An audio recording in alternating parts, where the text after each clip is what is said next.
J'aimerais qu'on puisse ouvrir la parole de Dieu ensemble.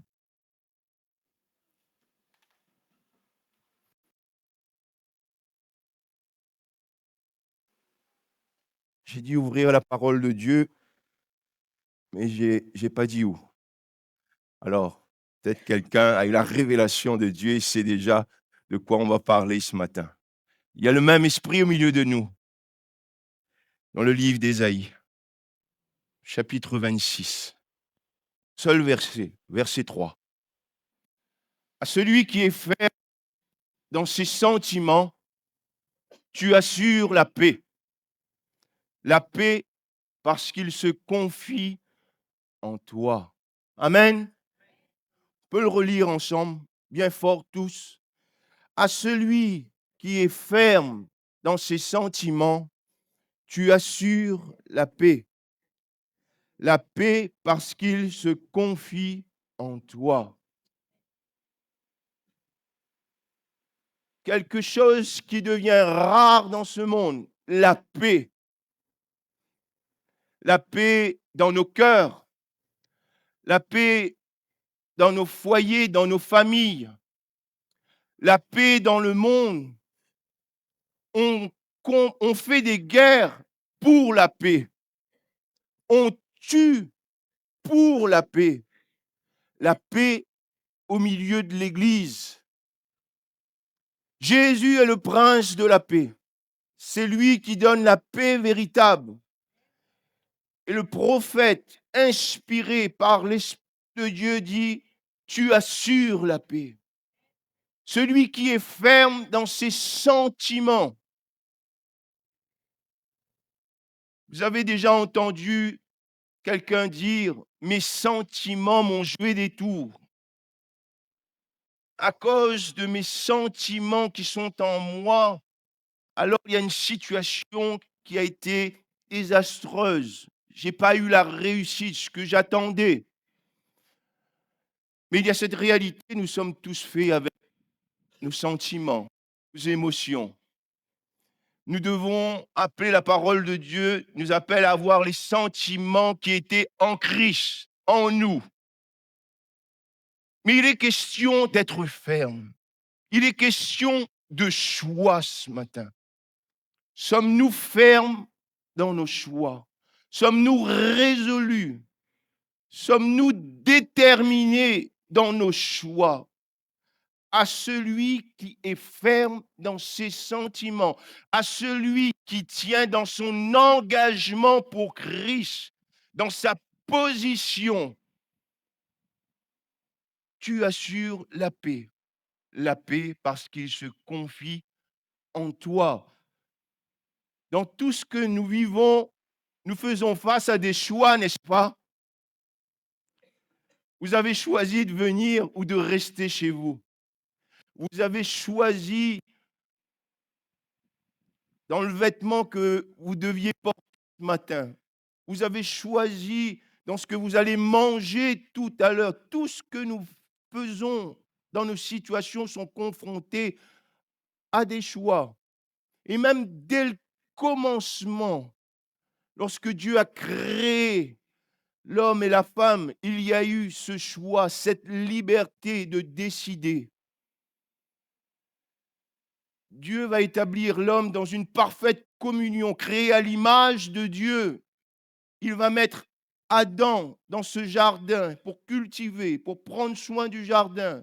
Il va lui dire, tu pourras manger de tous les fruits des arbres du jardin, mais tu ne toucheras pas à l'arbre du bien, de la connaissance du mal. Il était devant un choix. Quand bien même il y avait cette communion parfaite, Dieu a décidé de nous laisser devant un choix. Et ce matin, nous sommes devant un choix. Et j'aimerais voir avec vous la situation de 4 jeunes hommes dans leur génération qui ont su être fermes dans leurs décisions, dans leur position. Il y a une bénédiction lorsque nous tenons ferme dans notre engagement. Je vous assure la paix. Il nous donne la paix. Peut-être que quelqu'un est à la recherche de la paix dans ce que tu traverses, dans le travail, dans la famille. dans ce que le Seigneur a prévu pour toi. Il s'agit de 4 jeunes hommes dans leur génération. Daniel, Méshach, Shadrach et Abed-Nego. Le monde veut nous faire perdre notre identité, n'est-ce pas? Ce que nous sommes en Christ. Ça a été la situation de ces 4 hommes. Nous sommes l'Église de Dieu, Ecclésia en grec, hors d'eux. Nous sommes dans le monde, mais plus du monde, parce que nous sommes la lumière du monde. Nous devons marquer la différence. Nous sommes le sel de la terre. Est-ce que dans notre génération, en 2026, est-ce que nous marquons toujours la différence par nos décisions, par nos engagements, par nos choix? Ces 4 jeunes hommes ont marqué la différence. Quand bien même on a voulu changer leur identité. Dès le commencement, ces jeunes hommes n'ont rien demandé. Ils subissent le péché du peuple. Ils sont exilés en Babylone.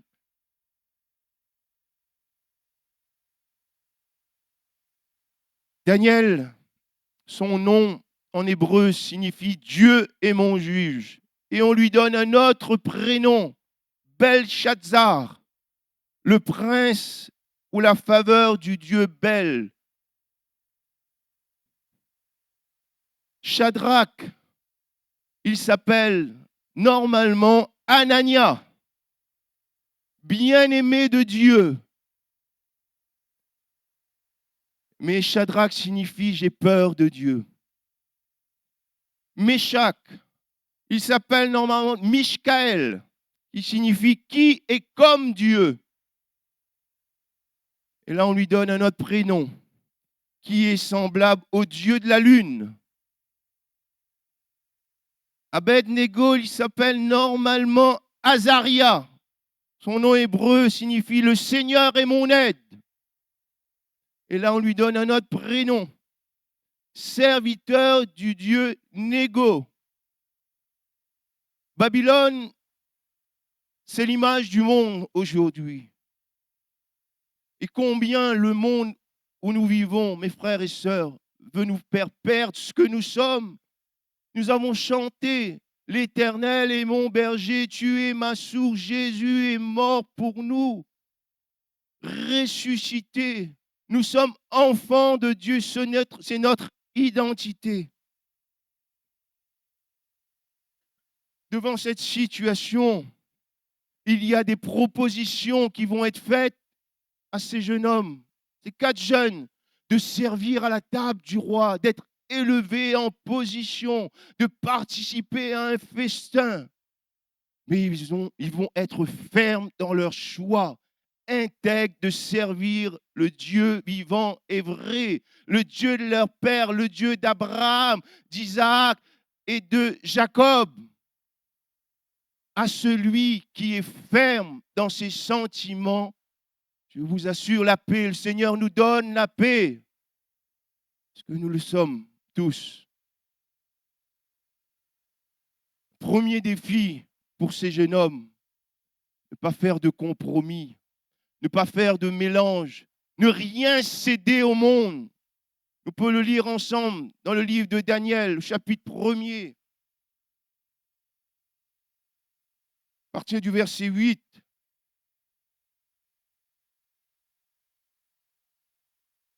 Daniel résolut de ne pas se souiller par les mets du roi et par le vin dont le roi buvait. Et il pria le chef des eunuques de ne pas l'obliger à se souiller. Dieu fit trouver à Daniel faveur et grâce devant le chef des eunuques. Amen. Daniel résolut de ne pas se souiller. Cette résolution était dans son cœur, une décision ferme dans son cœur, un choix. Et pourtant, je l'ai dit, il y a une proposition qui est là. Si on pouvait s'arrêter un moment, frères et sœurs, Il allait participer à un festin, à une fête, être à la table du roi, être au service du roi.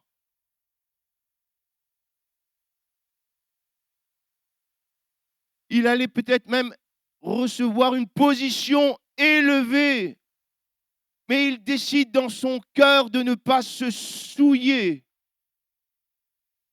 Il faut comprendre qu'on scellait toute alliance par un repas. Cela se concluait, se terminait par un repas. Lorsqu'on participait au repas, alors c'est comme si on était d'accord avec ce que l'autre avait fait. C'est pourquoi Daniel est ferme. Il savait qui était son Dieu. Et il prend cette décision, ce choix à Babylone, devant le roi, devant l'ordonnance du roi, malgré il y a comme la mort pour Daniel qui se présente et ses amis. Comment on aurait réagi, mes frères et sœurs? C'est l'image aussi de Babylone, le monde, le roi de ce monde, le prince de ce monde, Satan. Il vient nous présenter des situations sur des plateaux d'or. Et voilà le cœur du serviteur de ce jeune homme, de ne pas se souiller, de ne rien céder.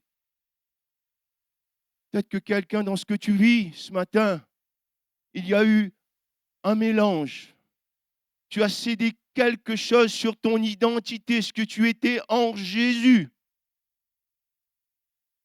Oui, ce n'est pas mal de participer à une fête. Nous sommes du monde, mais plus du monde. Frères et sœurs, mais nous sommes toujours la lumière. Quand bien même nous sommes dans notre travail, nous sommes la lumière. Quand bien même je suis dans un foyer, une famille qui ne connaît pas le Seigneur, je suis quand même la lumière.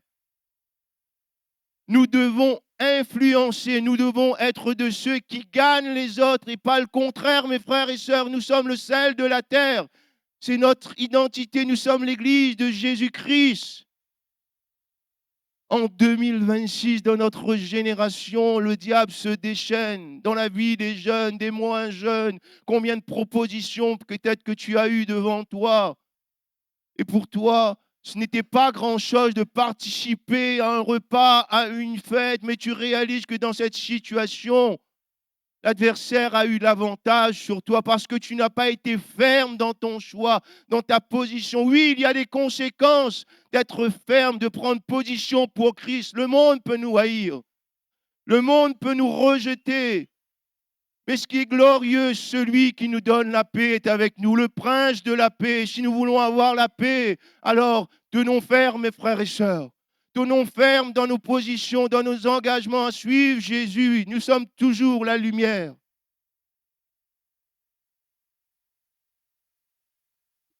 Daniel et ses amis auraient pu être tentés par un succès facile, participer à un repas. Pendant 10 jours en plus. C'est la fête. On puisse imaginer la table d'un roi. Les mets qu'il y avait.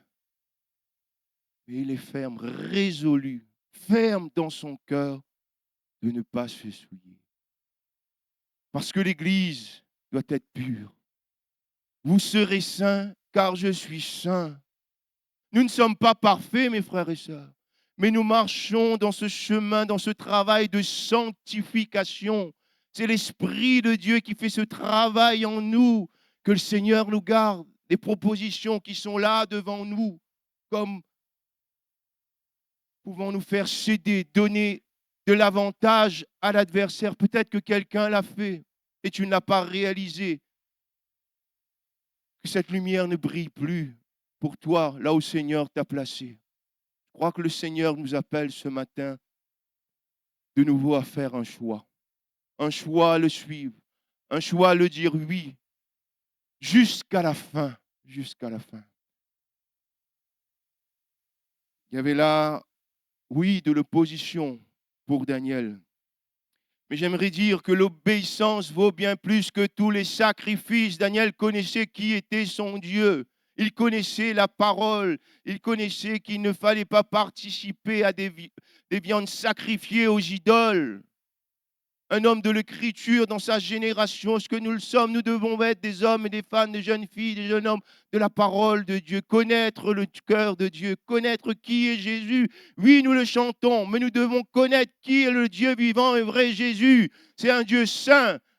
Il est l'époux de l'épouse, le chef de l'Église, celui qui l'a bâti, celui qui donne la paix. Oui, nous voulons avoir la paix, mais il nous faut être fermes dans nos décisions, dans nos positions. Oui, cela va nous coûter. Le monde ne va pas nous aimer, nous rejeter, nous mépriser. Mais si le Seigneur est avec nous, qui sera contre nous? Il nous donne la paix ce matin, au milieu de l'Église, à l'école, pour un jeune, dans tes études, dans tes projets professionnels, dans ta famille. Nous sommes, nous tous, je crois, après la recherche de la paix. Nous l'avons trouvé, c'est Jésus. Parce que Jésus est toujours au centre de nos maisons, dans notre foyer, dans notre couple, dans notre travail. Nous ne sommes pas l'Église seulement lorsque nous nous rassemblons dans cette salle. Nous sommes l'Église dans ce monde. Dans toutes les situations, mes frères, que le Seigneur nous garde d'être entraînés dans des choses, des faits qui ne sont pas la gloire de Dieu. Nous devons prendre position des fois de dire non. Daniel n'avait pas peur de ce qui allait lui arriver. C'était le roi, je le répète, le roi de Babylone qui avait vaincu Israël. Il dit au chef des eunuques, je suis résolu de ne pas me souiller, qu'importe ce qui arrive. Je prends position pour mon Dieu. Est-ce que nous le prenons, mes frères? Oui, il y a des sentiments en nous, et nous sommes influencés aussi par le sentiment humain. Que les sentiments qui étaient en Christ soient en nous ce matin. De plaire à Dieu, d'avoir la faveur de Dieu. Il y a un défi pour nous à relever, de garder l'Église pure, sans tache, sans compromis, sans mélange. Jésus a parlé à une Église qui avait fait ce mélange. On peut le lire ensemble dans le livre de l'Apocalypse, chapitre 2, à partir du verset 12.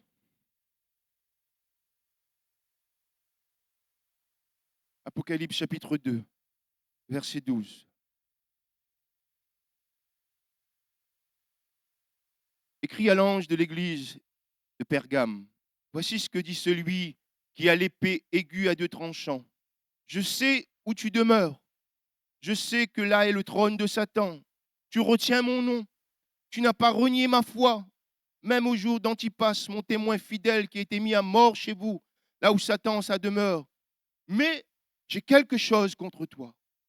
C'est que tu as là des gens attachés à la doctrine de Balaam, qui enseignait à Balak à mettre une pierre d'achoppement devant les fils d'Israël pour qu'ils mangeassent des viandes sacrifiées aux idoles et qu'ils se livrassent à l'impudicité. De même, toi aussi, tu as des gens attachés pareillement à la doctrine des Nicolaïtes. Repens-toi donc, sinon je viendrai à toi bientôt et je les combattrai avec l'épée de ma bouche. Amen. L'épée de ma bouche, c'est la parole de Dieu, mon frère et sœur. Il y avait un mélange. Oui, il y avait des bonnes choses au milieu de cette église. Tu n'as pas renié mon nom, mais il y avait des fausses doctrines. Ils n'avaient pas fait la séparation de mettre au dehors ces fausses doctrines. Ils n'avaient pas pris position pour leur Dieu, mes frères et sœurs, que nous devons tous faire prendre position pour Christ. Nous le chantons, nous l'aimons, nous l'adorons. Nous allons encore le célébrer dans quelques instants à travers les chants. Est-ce que nous sommes fermes dans nos choix? Marquer la différence, sans mélange, sans compromis. Parce que nous sommes des hommes et des femmes de la parole, de la vérité. Nous sommes l'église du Dieu vivant, l'église de Jésus-Christ. Oui, il y a un prix à payer. Peut-être que quelqu'un a cette pensée ce matin, dans ce que tu traverses, de dire que si je prends, si je suis ferme dans mes choix, peut-être que mes amis vont m'abandonner. Peut-être que même pour quelqu'un, pour une famille qui ne connaît pas le Seigneur. Peut-être que tu te dis, si je suis ferme, peut-être que ma famille va me délaisser. Et le défenseur, le Tout-Puissant, il sera avec toi, le Prince de la paix. Soyons fermes dans nos choix, sans compromis. À celui qui est ferme dans ses sentiments, tu assures la paix. La paix parce qu'il se confie en toi. Dieu n'a pas laissé Daniel seul et ses amis. Nous l'avons lu au verset 9. Dieu fit trouver à Daniel faveur et grâce devant le chef des eunuques. Dieu va bénir ces jeunes hommes dans leur génération. Et ils vont marquer la différence. Au verset 17, toujours du chapitre 1, Dieu accorda à ces 4 jeunes gens de la science, de l'intelligence, dans toutes les lettres et de la sagesse, pardon. Et Daniel expliquait toutes les visions et tous les songes. Amen. C'est Dieu qui leur donne de la sagesse, de l'intelligence, parce qu'ils ont été fermes de ne pas se souiller, résolus dans leur cœur. Ils ont pris position pour la sainteté. Nous ne perdons jamais lorsque nous prenons position pour le Seigneur. Le Dieu tout-puissant, le Dieu de grâce est avec nous ce matin. Le Seigneur nous appelle à faire le bon choix. Ils vont marquer la différence même aux yeux du roi. Au verset 18, nous continuons. Au terme fixé par le roi, on lui amena le chef des eunuques, les présenta à Nebuchadnezzar. Le roi s'entretint avec eux. Et parmi tous ces jeunes gens, il ne s'en trouva aucun comme Daniel, Anania, Michkaël et Azaria. Ils furent donc admis au service du roi. Sur tous les objets qui réclamaient de la sagesse et de l'intelligence et sur lesquels le roi les interrogeait, il les trouvait 10 fois supérieurs à tous les magiciens et astrologues qui étaient dans tout son royaume.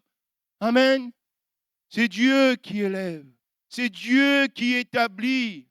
Les hommes ne sont pas plus grands et plus puissants que notre Dieu. Si Dieu a prévu un plan pour toi, mon frère, ma soeur, jeune homme, jeune fille, tiens ferme dans ton engagement, dans ton cœur, dans ton choix de ne pas te souiller, d'être toujours la lumière.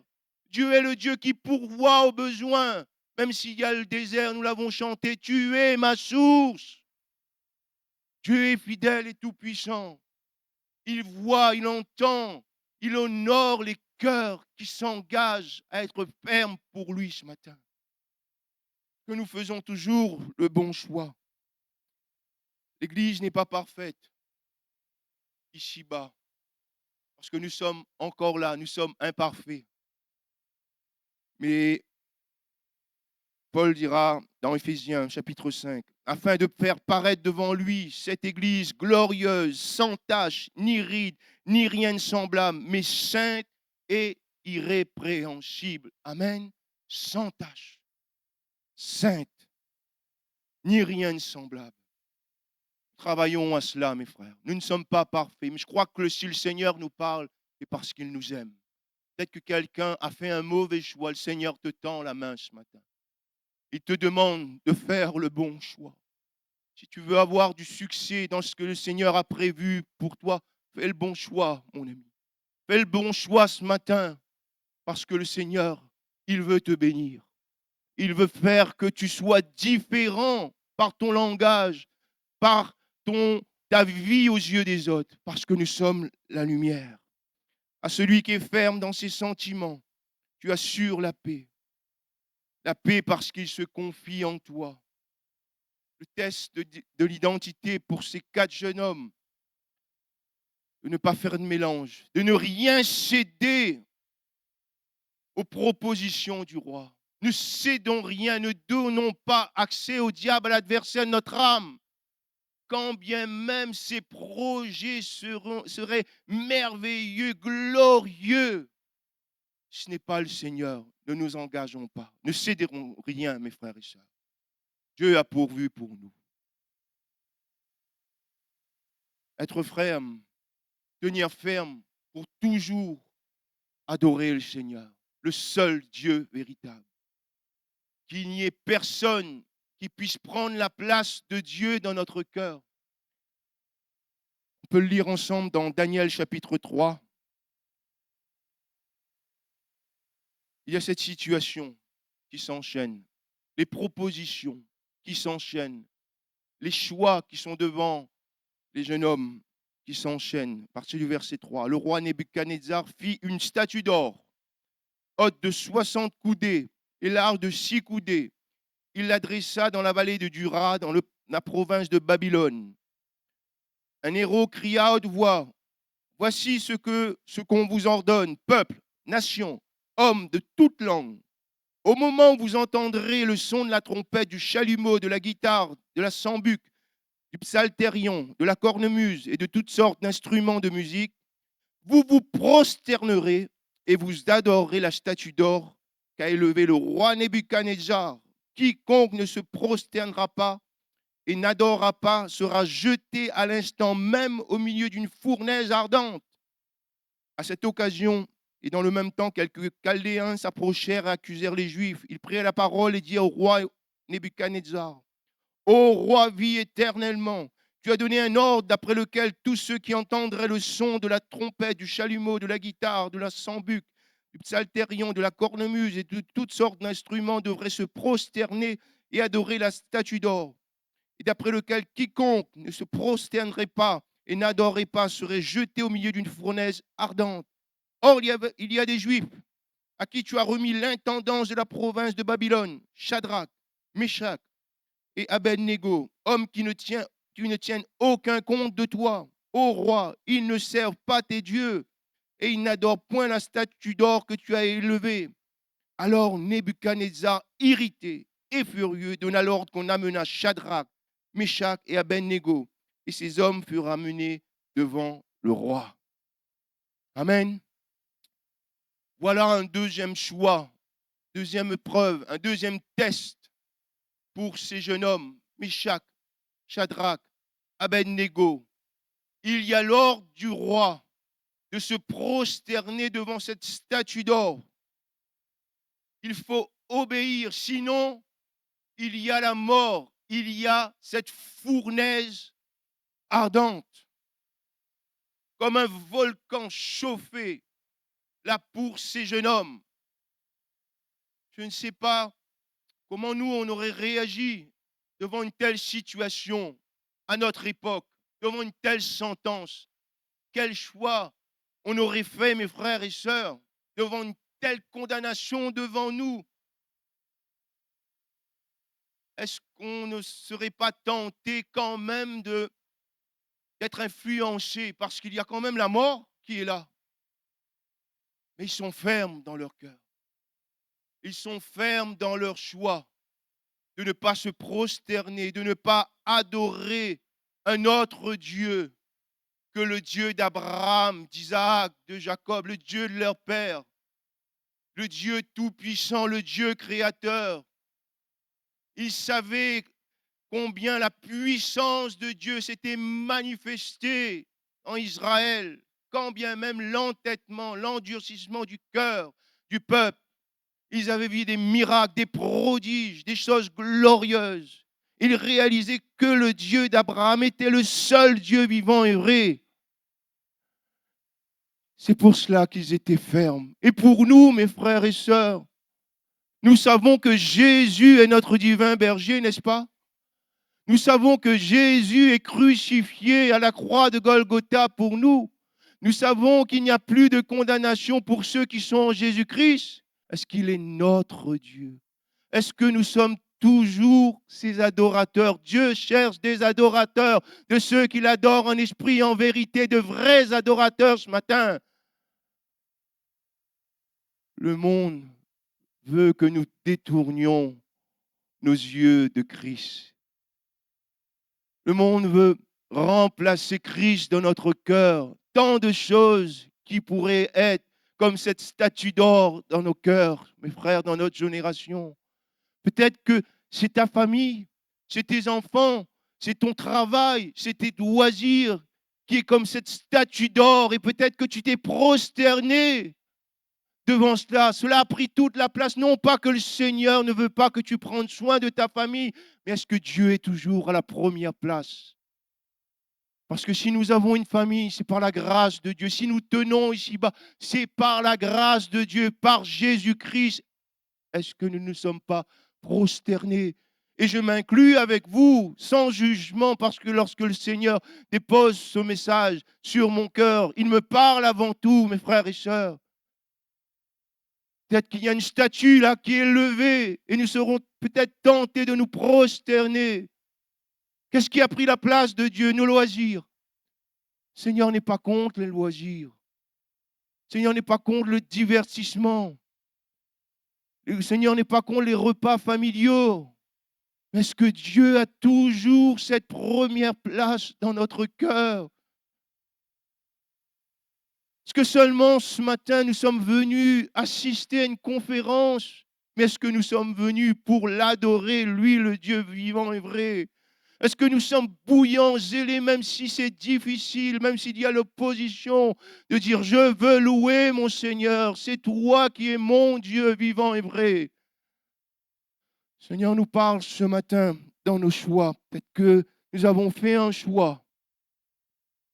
Nous nous sommes orientés vers une situation et nous voyons qu'il n'y a plus vraiment de temps pour le Seigneur, pour la prière, pour l'Église, pour le servir.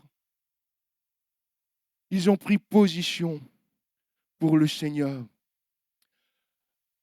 Ils ne fuient pas l'épreuve parce qu'il y a la mort qui est là, il y a la fournaise ardente. Le Seigneur, bien souvent, note pas l'épreuve. L'épreuve, c'est le test de notre foi. Dans l'épreuve, il est là. Dans le désert, il est là. Dans la vallée de l'ombre de la mort, il est là. Mais il faut que nous traversions les épreuves. Quelle est ton épreuve, mon frère, ma soeur? Ne soyons pas influencés par l'épreuve, par l'adversaire qui se dresse devant nous, par les paroles dures. Mais nous devons être de ceux qui tenons ferme dans notre cœur d'adorer le Seigneur, le Dieu véritable. Voilà la réponse de ces trois hommes, trois jeunes hommes dans leur génération, au roi. Ils se tiennent devant le roi de Babylone. Shadrach, Meshach et Abed-Négo, Daniel 3, verset 16. Répliquèrent au roi Nebuchadnezzar. Nous n'avons pas besoin de répondre là-dessus. Voici notre Dieu que nous servons peut nous délivrer de la fournaise ardente. Et il nous délivrera de ta main, ô roi. Sinon, sache, ô roi, que nous ne servirons pas tes dieux et que nous n'adorerons pas la statue d'or que tu as élevée. Amen. Dans leur choix, ils étaient sûrs que le Seigneur était avec eux, que le Seigneur allait les délivrer. Est-ce que nous sommes dans cette assurance? Jésus dira qu'il sera avec nous jusqu'à la fin du monde. Nous devons servir le roi des rois. Nous ne perdons pas, mes frères, lorsque nous prenons position pour Christ, lorsque nous prenons position pour élever, pour glorifier le Dieu vivant et vrai. Au verset 18, ils disent, quand bien même, sinon, même si le Seigneur n'intervient pas, même si le Seigneur ne nous délivre pas de cette fournaise ardente, sinon, sache au roi que nous ne te servirons pas quand même. Même s'il faut mourir, nous mourrons. Nous ne nous prosternerons pas devant cette statue. Nous ne te servirons pas. Voilà le cœur de ce jeune homme, malgré la mort qui était là. Et pour nous, frères et sœurs, dans notre génération, nous sommes influencés par nos sentiments humains devant l'opposition de dire, ouais, quand même, prendre des coups, ça fait mal. Être rejeté, ça fait mal.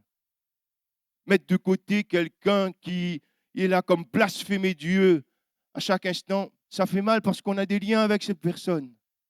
Le Seigneur nous appelle ce matin à prendre position. Nous sommes enfants de Dieu, nous sommes la lumière. Soyons fermes. Si nous sommes dans cette fermeté, le Seigneur nous bénit. Dieu honore ceux qui l'honorent. Amen. Il est pour nous. Si Dieu est pour nous, qui sera contre nous? Dieu n'a pas ôté la fournaise ardente, n'est-ce pas? Ils y sont allés. Mais quelle grâce merveilleuse. Ce quatrième homme était avec eux. Le feu n'avait pas touché ce jeune homme. Gloire à Dieu lorsque nous sommes fermes pour Christ, de ne pas servir un autre Dieu. Que le Seigneur ait toute la place dans nos vies, dans nos foyers, dans nos maisons. Que nous soyons de vrais adorateurs à l'église, en dehors de l'église, dans notre vie de tous les jours, dans notre travail, dans l'école pour un jeune. Si tu viens là ce matin pour louer le Seigneur, pour adorer Christ, prends position pour ton Dieu. Mon témoignage, j'ai grandi dans une famille chrétienne. J'étais au lycée et lorsque je n'avais pas encore entièrement donné ma vie au Seigneur, j'avais honte, je dirais, de dire que mais ça va la mission, salut et guérison. Ah, elle était comme où elle était rejetée si on dit ça. Et c'était le cas dans ma génération. Alors, je disais, je cachais cela. Mais le Seigneur m'a repris. Je n'ai pas honte, mes frères. Je n'ai pas honte, mes sœurs. Je n'ai pas honte ce matin de dire qui tu es, qui est ton Seigneur, qui est ton Dieu, qui est ton Sauveur. C'est Jésus-Christ. Je n'ai pas honte dans ta génération de le proclamer. Jésus est là, il est présent, il est avec nous. Il est plus puissant que celui qui nous combat. À celui qui est ferme dans ses sentiments, tu assures la paix. Dieu a délivré ses serviteurs. Même dans cette situation d'épreuve, Dieu confond l'adversaire. Regardez la louange du roi Nebuchadnezzar. Il se met à louer le Dieu de Méshach, Shadrach, Abednego. Daniel 3, verset 28. Nebuchadnezzar prit la parole et dit, béni soit le Dieu de Shadrach, de Méshach et d'Abednego, lequel a envoyé son ange et délivré ses serviteurs qui ont eu confiance en lui et qui ont violé l'ordre du roi et livré leur corps plutôt que de servir et d'adorer aucun autre Dieu que leur Dieu. Voici maintenant l'ordre que je donne. Tout homme, à quelque peuple, nation ou langue qu'il appartienne, qui parlera mal du Dieu de Shadrach, de Méshach et d'Abednego sera mis en pièces et sa maison sera réduite et un tas d'immondices parce qu'il n'y a aucun autre Dieu qui puisse délivrer comme lui. Après cela, le roi fit prospérer Shadrach, Méshach et Abednego dans la province de Babylone. Amen. Notre Dieu est le Dieu qui change le mal en bien, mes frères et sœurs, parce que nous sommes fermes dans notre choix, dans notre engagement de ne pas servir un autre Dieu, d'adorer le Dieu véritable et vrai, Jésus-Christ. Ce matin, n'aie pas honte, n'aie pas peur de prendre position pour le Seigneur. Il nous bénit. Il nous conduit, il est avec nous, il confond nos adversaires. Notre mission est de gagner les autres. Vous serez mes témoins. Nous devons gagner les autres, mes frères et sœurs. C'est notre mission ce matin. Je vous exhorte donc, frères, par les compassions de Dieu, à offrir vos corps comme un sacrifice vivant, saint, agréable à Dieu, ce qui sera de votre part un culte raisonnable. Ne vous conformez pas au siècle présent, mais soyez transformés par le renouvellement de l'intelligence, afin que vous discerniez quelle est la volonté de Dieu, ce qui est bon, agréable et parfait. Romains 12. Ne vous conformez pas au siècle présent. Amen. Est-ce que vous êtes d'accord avec ça? Ne nous laissons pas gagner par les coutumes, par les habitudes de ce monde. Nous sommes les influenceurs, si je peux le dire ainsi, du monde. Ce n'est pas le monde qui doit nous influencer, parce que la lumière a de l'avantage sur les ténèbres. Nous sommes la lumière du monde. Nous devons encore briller dans notre génération. En 2026, nous sommes l'Église du Dieu vivant et vrai, l'Église de Jésus-Christ. Peut-être qu'un jeune ce matin, comme ces jeunes, Seigneur t'appelle à relever le défi. Seigneur peut-être appelle un moins jeune à relever le défi ce matin. David a servi au plan de Dieu dans sa génération. Le Seigneur peut-être suscite un appel dans le cœur de quelqu'un. Mais il te faut prendre position pour le Seigneur, mon frère. Prends position pour le Seigneur, ma sœur. À celui qui est ferme dans ses sentiments, tu assures la paix. La paix parce qu'il se confie en toi. Amen. Dernier point ce matin, avant de finir, conclure. Toujours ce test de notre identité. L'Église est une Église qui prie, des hommes et des femmes de prière, n'est-ce pas? Vous êtes d'accord avec moi? Il va encore y avoir l'épreuve. Daniel chapitre 6, à partir du verset 6. Après la fournaise ardente, il y a la fosse au lion qui va arriver. Darius trouva bon d'établir sur le royaume 120 satrapes qui devaient être dans tout le royaume. Il mit à leur tête 3 chefs, au nombre desquels était Daniel, afin que ces satrapes leur rendissent compte et que le roi ne souffrit aucun dommage. Daniel surpassait les chefs et les satrapes parce qu'il y avait en lui un esprit supérieur. Et le roi pensait à l'établir sur tout le royaume. Alors les chefs et les satrapes cherchèrent une occasion d'accuser Daniel en ce qui concernait les affaires du royaume. Mais ils ne purent trouver aucune occasion, ni aucune chose à reprendre parce qu'il était fidèle et qu'on n'apercevait chez lui ni faute, ni rien de mauvais. Et ces hommes dirent, nous ne trouverons aucune occasion contre ce Daniel, à moins que nous n'en trouvions une dans la loi de son Dieu. Puis ses chefs et ses satrapes se rendirent tumultueusement auprès du roi et lui parlèrent ainsi. Roi Darius, vis éternellement. Tous les chefs du royaume, les intendants, les satrapes, les conseillers et les gouverneurs sont d'avis qu'il soit publié un édit royal avec une défense sévère, portant que quiconque dans l'espace de 30 jours adressera des prières à quelque dieu ou à quelques hommes, excepté à toi, ô roi, sera jeté dans la fosse aux lions. Verset 10, lorsque Daniel sut que le décret était écrit, il se retira dans sa maison, où les fenêtres de la chambre supérieure étaient ouvertes, dans la direction de Jérusalem. Et 3 fois le jour, il se mettait, il priait et louait son Dieu comme il le faisait auparavant. Amen. Il y a cet écrit, cet ordre qui est là comme scellé, venant de ces hommes qui jalousent Daniel, qui cherchent une occasion de chute dans la loi de son Dieu. Ils savent que Daniel est un homme de prière. Et il y a cet ordre, cette interdiction que tout homme prie. Mais Daniel, devant cet édit, devant cet ordre, il ne change pas son identité. Malgré la mort, il y a la fosse aux lions. Qu'on puisse imaginer une fosse remplie de lions. Il est ferme dans son choix, il est ferme dans son cœur, résolu dans son cœur de toujours garder ses bonnes habitudes, sa relation avec son Dieu. Il prie son Seigneur. J'imagine la prière, mes frères et sœurs, comme la respiration du chrétien. Nous devons toujours prier, non pas seulement quand la fosse aux lions se présente devant nous. Daniel était un homme qui prie. Et bien trop souvent, nous nous mettons à prier lorsque l'épreuve est là, lorsque la fosse est là, lorsque la vallée est là, lorsque les difficultés sont devant nous. Nous devons prier sans cesse, avant, pendant, après. Nous ne pouvons pas rester sans respirer, n'est-ce pas? Frères et sœurs, que faisons-nous lorsque nous sommes dans notre intimité?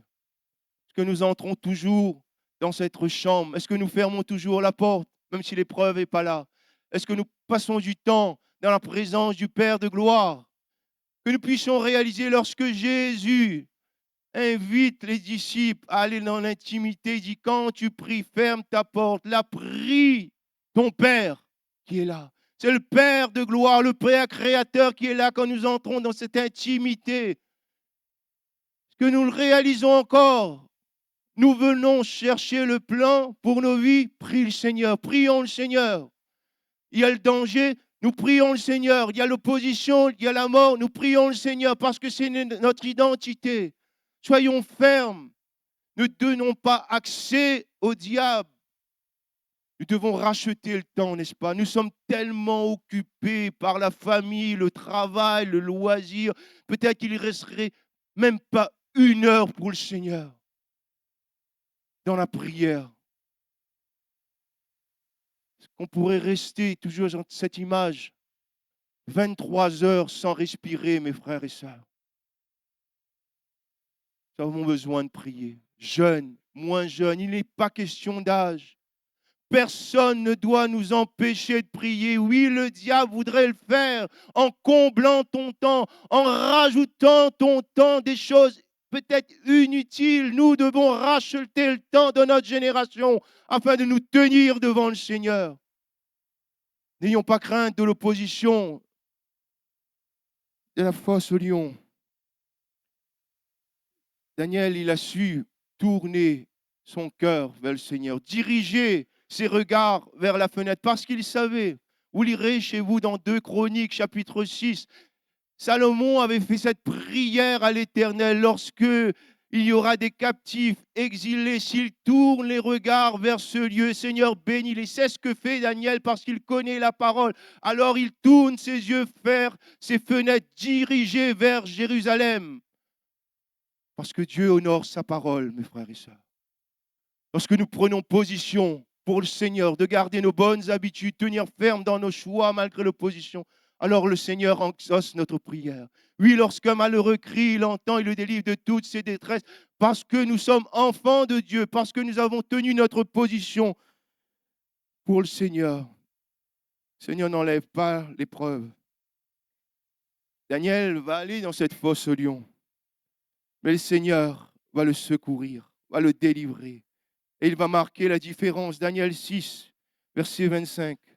Après cela, le roi Darius écrivit à tous les peuples, à toutes les nations, aux hommes de toute langue qui habitaient sur toute la terre, que la paix vous soit donnée avec abondance. J'ordonne que dans toute l'étendue de mon royaume, on ait de la crainte et de la frayeur pour le Dieu de Daniel, car il est le Dieu vivant et il subsiste éternellement. Son royaume ne sera jamais détruit et sa domination durera jusqu'à la fin. C'est lui qui délivre et qui sauve, qui opère des signes et des prodiges dans les cieux et sur la terre. C'est lui qui a délivré Daniel de la puissance des lions. Daniel prospéra sous le règne de Darius et sous le règne de Cyrus le Perse. Amen. Un roi étranger qui glorifie le Dieu de Daniel. Mes frères, Dieu change le mal en bien lorsque nous sommes fermes dans nos choix. Lorsque nous voulons nous garder nos bonnes habitudes de nous tenir aux pieds du Seigneur. Il est avec nous, il nous délivre. Quelqu'un cherche la délivrance, la guérison, la restauration. Alors prie le Seigneur. Tiens-toi à tes pieds, sois ferme dans tes choix. Prends ta position dans ton cœur pour Christ, pour la lumière ce matin. Nous voulons avoir la paix, alors soyons fermes dans nos sentiments ce matin. Le Seigneur veut nous bénir.